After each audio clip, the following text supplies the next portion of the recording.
I've worked at Little Angels for 37 years, and I had the privilege and honor of working with Pat Wman closely for the first 2 years and still on and off thereafter. She was tough, she was determined, and she had high expectations. She had a great passion for this, and she wanted everyone else to join along in her crusade. But at the same time, that was balanced with a compassion and a generosity that really could be matched by no one else. Pat also was a pioneer. She was a tough businesswoman back in the 50s when there weren't a lot of women in business. She had to work with a lot of different banks and people and advocate to get funding to build Little Angels. She then had to work at the state level down in Springfield to get the licensure and the funding that was needed to provide the quality care that they deserved. She has instilled in all of us a sense of dedication, passion, determination, and set that high example of what we all need to strive for. And through that and through the staff, we will continue her legacy. And through all the people who support Little Angels, we will be able to continue her legacy for many more years to come. Adam came to live at Little Angels about 10 years ago. He had a traumatic brain injury due to a congenital brain defect. He had been at home for a while.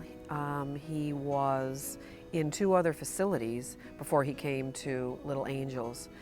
And the experience that we've had has been nothing but positive. I can tell you with complete confidence that we are comfortable and happy and know without a doubt that living here has given him the best possible life that we could ever hope for him. And I think that's what every parent wants for their child. Little Angels celebrates its 55th anniversary this year of providing children and young adults with exceptional needs a lifetime of loving care and professional supports. As the years progress, so do the challenges we face in sustaining the outstanding services we provide to the individuals served. Our biggest challenge of all is securing the funding we need to maintain the quality of services that our Little Angels so rightfully deserve. At the root of our funding challenge is the state of Illinois' very gloomy financial picture. With over $4.5 billion in unpaid bills, the state's financial crisis translates into inadequate reimbursement rates and payment delays that affect most of its social service agencies. Our cost-related reimbursement system for long-term care facilities in the state of Illinois have essentially been frozen since 1994. Over the past 20 years, we've had only 8 cost of living adjustments, and that last one was back in 2008. Just this past year, we had a significant cut in our reimbursement when the payments for bed reserves for hospital stays and home visits were discontinued. We serve a very, very medically fragile population who need acute care on a regular basis and transfers to the local hospital. Those stays are anywhere from 2 to 10 days and beyond. Prior to last year, we received anywhere from 50 to 100% of our per diem rate for those hospital stays.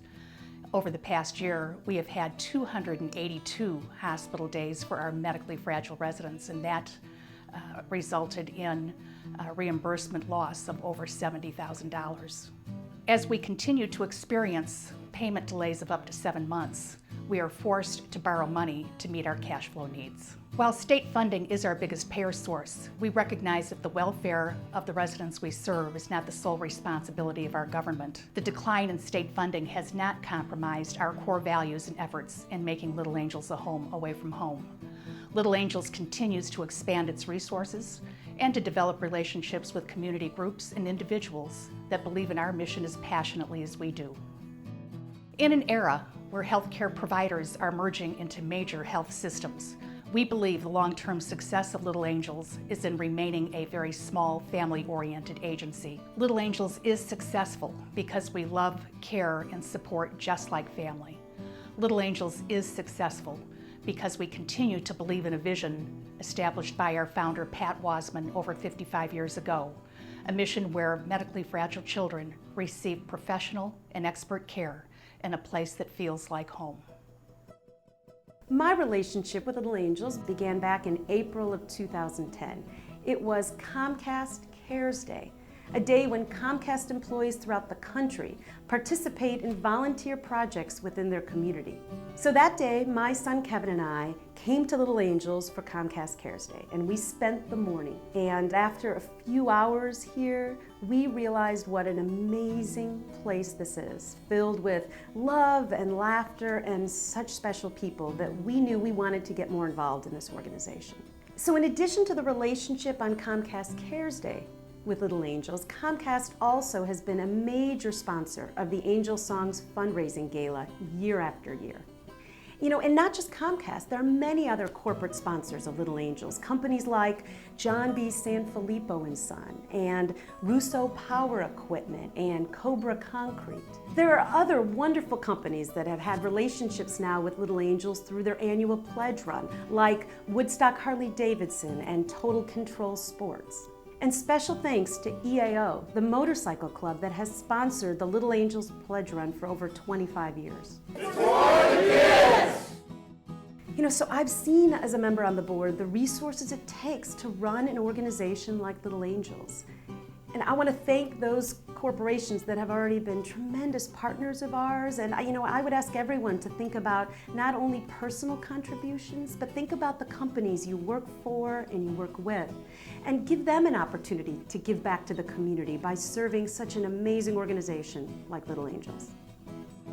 My granddaughter Kirsten came to Little Angels about 12 years ago. Kirsten's now 18 and just a delight. And she's so well cared for at Little Angels. In this day and age, you're asked to support a lot of different organizations. Little Angels is top priority with us. And we do whatever we can and give whatever we can. And I've been fortunate enough to work for 2 different companies that match donations. So if I give $100, my company will also give $100. Helping Little Angels is one of the best things that I do. If you have money that you can spare, that you're lucky to have and can give freely, then how do you manage it so that it helps the most? And that's Little Angels is one of those places for us.